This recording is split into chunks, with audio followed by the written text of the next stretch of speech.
नमस्कार विद्यार्थी मित्रांनो.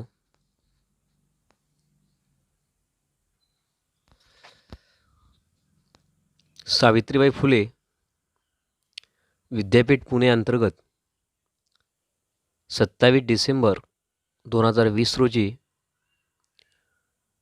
पार पडलेल्या स्टेट इलिजिबिलिटी टेस्ट म्हणजेच सेट या परीक्षेतील इतिहास विषयाच्या प्रश्नपत्रिकेतील काही प्रश्नांच्या उत्तराबद्दल आपण या ठिकाणी आज चर्चा करणार आहोत. मागील व्हिडिओमध्ये साधारणतः 30 ते 35 प्रश्नांच्या उत्तराबद्दल माहिती देण्यात आलेली आहे. प्रश्न क्रमांक 66 यादी 1 व यादी 2 यांच्या जोड्या लावा व खाली दिलेल्या संकेतातून योग्य तो पर्याय निवडा. तर या प्रश्नाचं उत्तर डॅन्सबोर्ग ही जी वसाहत आहे ती डेनिश लोकांची आहे. त्यानंतर गेल्द्रिया ही जी वसाहत आहे ती डच लोकांची आहे. सेंट डेव्हिड ही जी वसाहत आहे ती इंग्लिश वसाहत आहे. आणि सान थोमे किंवा सॅन थोमे ही जी वसाहत आहे ती पोर्तुगीजांची वसाहत आहे. त्यामुळे या प्रश्नाचं उत्तर जे आहे ते पर्याय क्रमांक डी असं आहे. त्यानंतर पुढील जो प्रश्न आहे त्यामध्ये स्वयंपूर्ण खेड्याचे चिलकत पोलादी रुळाने भोकसले गेले आणि त्यांचे जीवन कमी झाले. पुढीलपैकी कोणी हे विधान केले? तर या प्रश्नाचं उत्तर पर्याय क्रमांक सी डी.एच. बकानन असं आहे. प्रश्न क्रमांक 69 1857 पूर्वी ईस्ट इंडिया कंपनीच्या मुलकी प्रशासनात भारतीय व्यक्तीला जास्तीत जास्त हे पद मिळणे शक्य होते. आता 1857च्या उठावाची काही कारणे पाहिली असता आपल्याला असं लक्षामध्ये येते की भारतीय लोकांमधला असंतोष हा विविध क्षेत्रामध्ये होता. विशेषतः प्रशासकीय क्षेत्रामध्ये भारतीय लोकांना जास्त मोठ्या प्रकारची जी पदं आहेत ती दिल्या जात नव्हती आणि इंग्रज व्यक्तींना किंवा युरोपियन व्यक्तींनाच मोठी पदं दिली जात होती. तर साहजिकच लष्करी क्षेत्रामध्ये सुभेदार हे पद भारतीय लोकांना दिले जाणारं सर्वात मोठं पद होतं आणि मुलकी व्यवस्थेमध्ये सद्र-ई अमीन हे दिले जाणारं सर्वात मोठं पद होतं. तर प्रश्न क्रमांक 69चं उत्तर हे सद्र-ई अमीन असं आहे. भारतीय राज्यघटनेचे शिल्पकार डॉक्टर बाबासाहेब आंबेडकर यांचे वडील हे सुभेदार पदावर कार्यरत होते.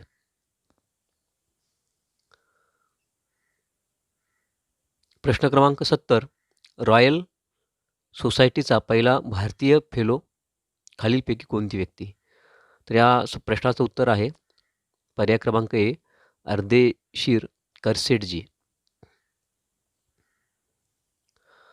प्रश्न क्रमांक 71 बंगालचा 1/3 भागाचे रूपांतर एका जंगलात ज्यामध्ये फक्त जंगली जनावरे राहतात असे झाले आहे, हे विधान लॉर्ड कॉर्नवालिस यांनी केलेले आहे. या विधानाशीच मिळते जुळते एक विधान विल्यम बेंटिंक यांनीही केलेली आहे की भारतीय शेतकऱ्यांची कामगारांची जी हाडे आहेत ती भारतीय शेतामध्ये म्हणजे मातीमध्ये मिसळलेली आहेत अशा प्रकारचं वर्णन केलेलं आहे. परंतु या ठिकाणी या प्रश्नाचं उत्तर लॉर्ड कॉर्नवालिस आहे अशी संभावना जास्त आहे.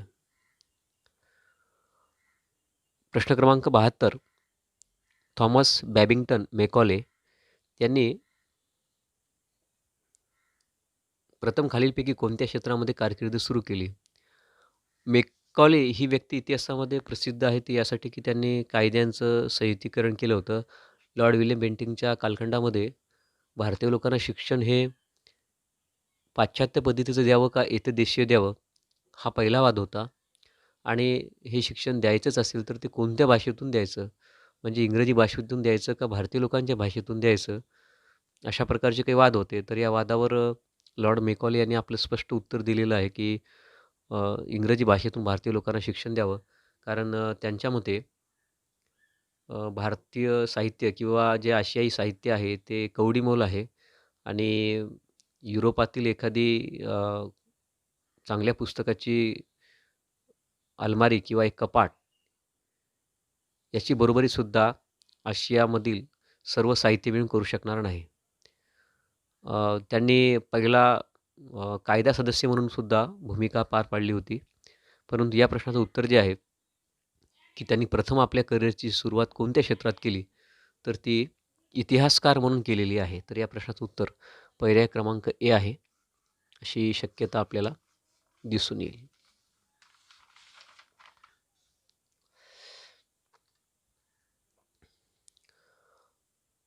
प्रश्न क्रमांक 73 खालीलपैकी विधवा विवाह संस्थेचे संस्थापक कोण होते?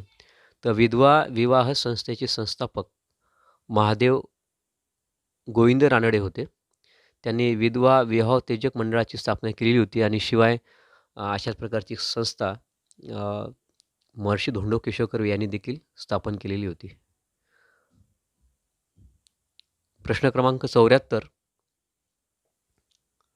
दादाभाई नौरोजी हे युनिव्हर्सिटी कॉलेज ऑफ लंडन येथे टिंबटिंब या विषयाचे प्राध्यापक म्हणून कार्यरत होते. तर पर्याय क्रमांक सी गुजराती या विषयाचे प्राध्यापक म्हणून त्यांनी काम केले होतं. अशा प्रकारची माहिती आपल्याला नेटवर सर्च केली असता आढळून आलेली आहे. प्रश्न क्रमांक 75चं उत्तर आपल्याला उपलब्ध होऊ शकलेलं नाही. आत्तापर्यंत मी साधारणतः एक व्हिडिओ तयार केलेला आहे. हा माझा दुसरा व्हिडिओ आहे आणि तिसऱ्या व्हिडिओमध्ये ज्या प्रश्नांची उत्तरं आपल्याला पहिल्या 2 व्हिडिओमध्ये उपलब्ध होऊ शकली नाहीत, त्या प्रश्नांची उत्तरं आपण त्याची चर्चा आपण करणार आहोत. आणि मी सांगितलेल्या सर्वच प्रश्नांची उत्तरं ही बरोबरच आहेत असा माझा दावा नाही.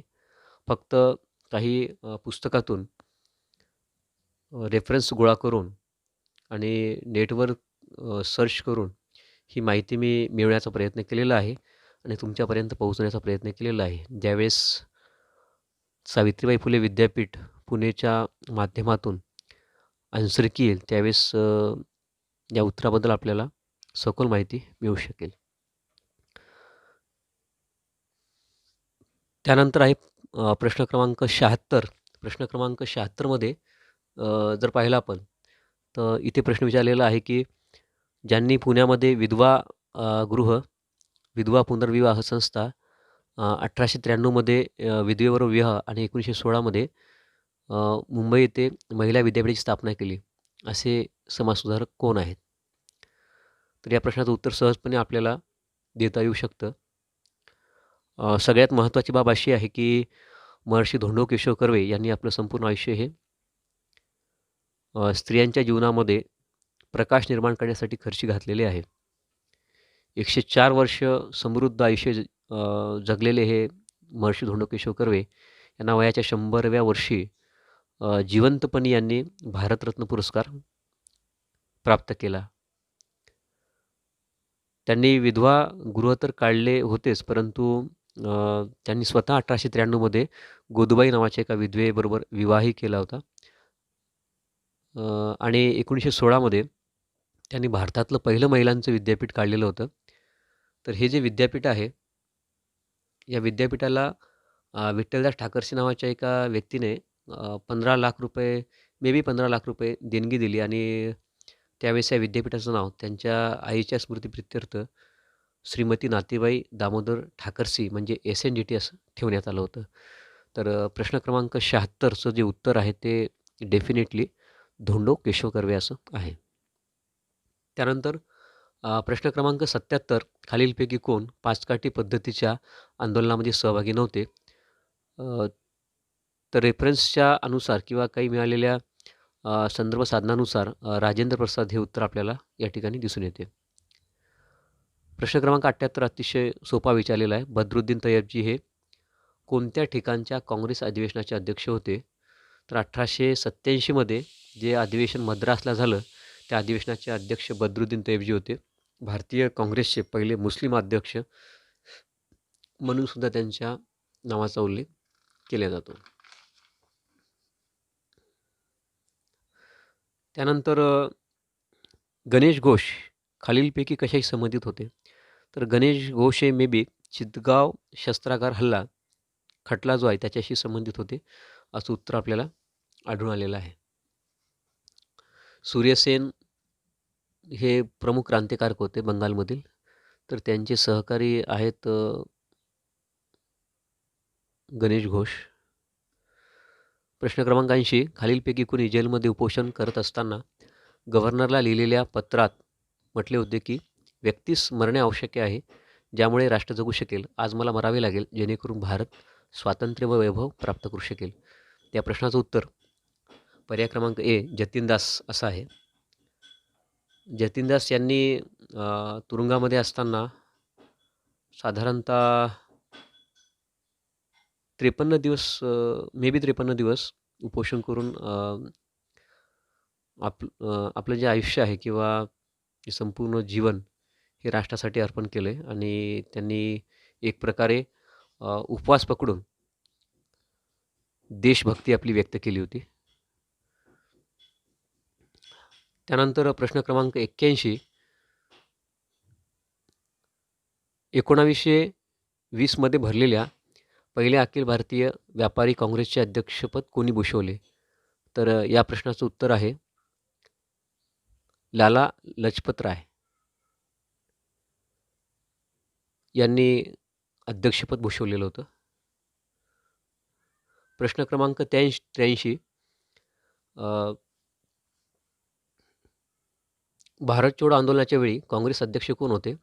तर साधारणतः 1940 ते 45 या कालखंडादरम्यान मौलाना अबुल कलाम आझाद हेच काँग्रेसचे अध्यक्ष राहिलेले आहेत. या प्रश्नाबद्दल तुम्हीही खात्री करून घ्या. जे बी कृपलानी हे भारताला ज्यावेळेस स्वातंत्र्य मिळालं त्यावेळेस राष्ट्रीय काँग्रेसचे अध्यक्ष होते. प्रश्न क्रमांक 84 अतिशय सोपा प्रश्न विचारला की 1944 मध्ये मुंबईत या चळवळीचे नेतृत्व अनंतराव चित्रे यांनी केले.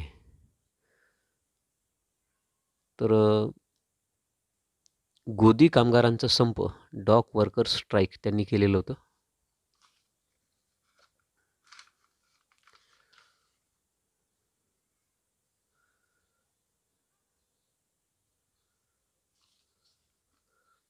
प्रश्न क्रमांक 85 जो आहे त्याच्यामध्ये मौलाना अब्दुल बारीचा संबंध यांच्याशी होता. तर नेटवर सर्च केला असता आणि इतर काही ठिकाणी फिरंगी महाल स्कूल असा या प्रश्नाचं उत्तर आपल्याला उपलब्ध झालेलं आहे. भारतीय महिला परिषदेच्या स्थापनेमागची प्रेरणा कोणत्या नेत्याची होती? तर मार्गारेट कझिन्स यांची प्रेरणा ही भारतीय महिला परिषद स्थापन करण्यामागे होती.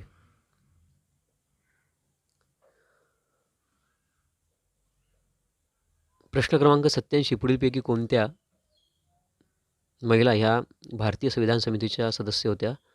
तर बेगम एजाज रसूल ह्या भारतीय संविधान समितीच्या सदस्य होत्या.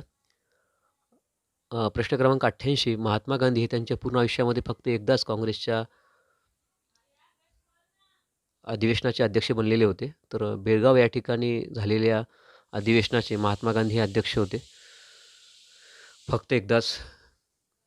काँग्रेसच्या अधिवेशनाची काही वैशिष्ट्ये आहेत. लोकमान्य टिळक हे काँग्रेसचे एकदाही अध्यक्ष बनू शकले नाहीत. प्रश्न क्रमांक 89 नागा नेत्या राणी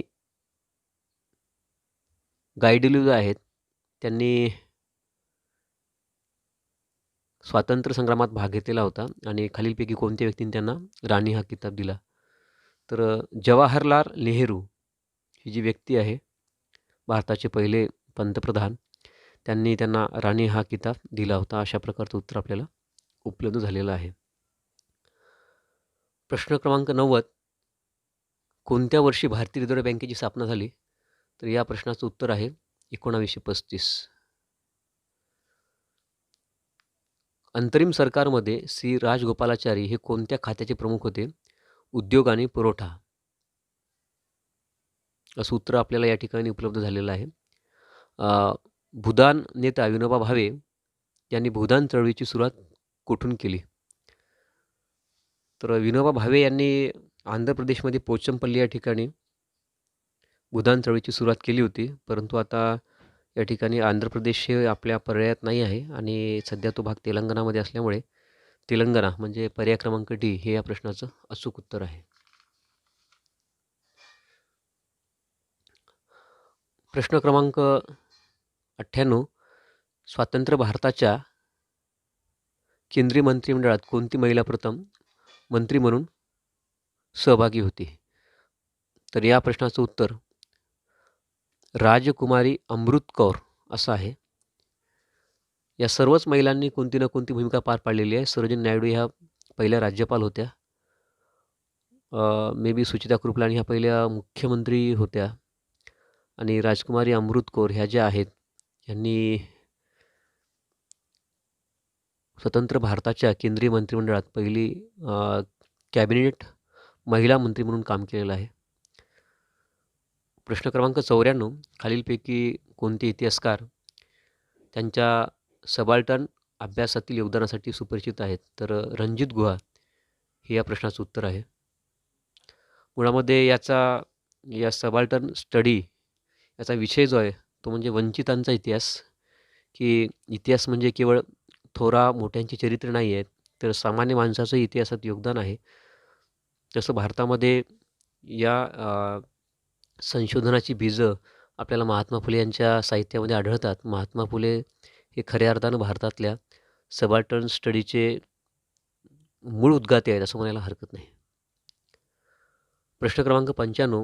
जॉर्ज स्कॉट यांच्या आराखड्यानुसार राजाबाई टॉवर हा पुढील 2 वास्तुशैलीच्या मिश्रणातून बांधलेला आहे, व्हेनेशियन आणि गॉथिक.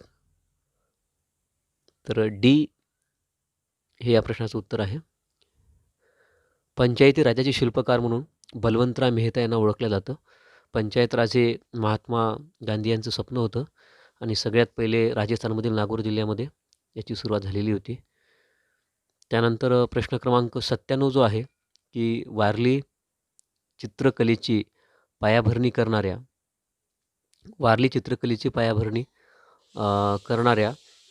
आणि आंतरराष्ट्रीय कीर्ती मिळवलेल्या या कलाकाराला 2011 पद्मश्री पुरस्कार प्रदान केला. तर जिव्या सोमामसे 97 या प्रश्नाचं उत्तर बी जिव्या सोमामसे असं आहे. तर डेफिनेट हे उत्तर बरोबर आहे. त्यांनी वारली चित्रकला जी आहे ती आंतरराष्ट्रीय पातळीवर पोहोचवली होती. तर अतिशय हे कन्फर्म असं एक उत्तर या ठिकाणी आपल्याला मिळालेलं आहे. तर मित्रांनो, यापूर्वी मी एक व्हिडिओ तयार केलेला आहे. हा दुसरा व्हिडिओ आहे आणि तिसऱ्या व्हिडिओमध्ये राहिलेल्या प्रश्नांच्या उत्तरांचा शोध घेण्याचा आपण प्रयत्न करूया. जर आपल्याला हा व्हिडिओ आवडला असेल तर नक्कीच आपण सबस्क्राईब करा आणि लाईक करून कमेंट त्या ठिकाणी द्यायला हरकत नाही. शिवाय जर या ठिकाणी मी एखाद्या प्रश्नाचं उत्तर चुकीचंही अनवधनाने दिलेलं असेल तर आपण बरोबर उत्तर कमेंट बॉक्समध्ये देऊ शकता. पुढील व्हिडिओमध्ये त्याचा आपण उल्लेख करूया. धन्यवाद.